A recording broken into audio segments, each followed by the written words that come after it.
মিয়ানমারের বর্তমান পরিস্থিতি নিয়ে থাইল্যান্ডে বৈঠকে বসছে এর প্রতিবেশী দেশগুলো। 2 দিনব্যাপী এই বৈঠকের প্রথম দিন বৃহস্পতিবার থাইল্যান্ডের রাজধানী ব্যাংককে অনুষ্ঠিত হতে যাওয়া বৈঠকে বসছে বাংলাদেশ, চীন, ভারত, লাওস, মিয়ানমার ও থাইল্যান্ড।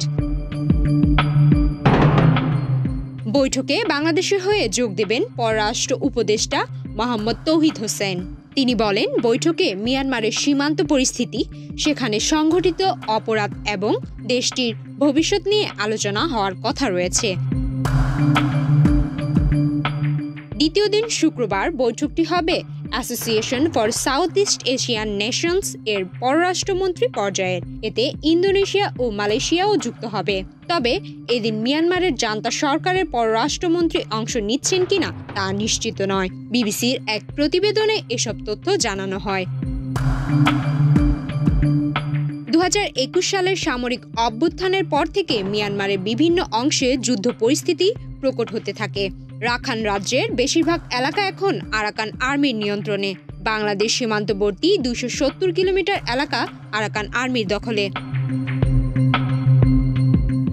কূটনৈতিকরা বলছেন, রাখাইনে ভারত ও চীনের ভূ রাজনৈতিক ও অর্থনৈতিক স্বার্থ পরস্পর বিপরীতমুখী। বাংলাদেশকে অনেকটা বাইপাস করে রাখাইন প্রদেশের মধ্য দিয়ে ভারতের অর্থায়নে কালাদান মাল্টিমোডাল প্রকল্প কাজ চলছে। কলকাতা থেকে প্রথমে সমুদ্রপথে মিয়ানমার এবং সেখান থেকে সড়কপথে ভারতের মিজোরাম পর্যন্ত এই প্রজেক্টের রুট। বর্তমানে এই পথটা আরাকান আর্মির দখলে। এদিকে আরাকান আর্মির ওপর একছত্র প্রভাব হচ্ছে চীনের। তাদের কর্মকাণ্ড ভারতের স্বার্থের বিপক্ষেই যাচ্ছে বলে মনে হচ্ছে। এমন পরিস্থিতিতে রাখাইনে ভারত, চীন ও বাংলাদেশের স্বার্থের সমীকরণ কি হবে? ব্যাংককের বৈঠক থেকে বাংলাদেশেরই বা কি অর্জন হতে পারে? চীন থাকলেও ভারতকে আরাকান আর্মির সঙ্গে সম্পর্ক এগিয়ে নিতে হবে বলে মনে করেন ভারতের ওপি জিন্দাল ইউনিভার্সিটির আন্তর্জাতিক সম্পর্কের অধ্যাপক শ্রী রাধা দত্ত।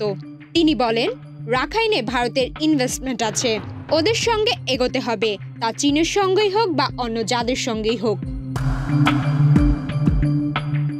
অন্যদিকে মিয়ানমারকে ঘিরে চীনের অর্থনৈতিক ও কৌশলগত স্বার্থ এবং বিনিয়োগ সবচেয়ে বেশি।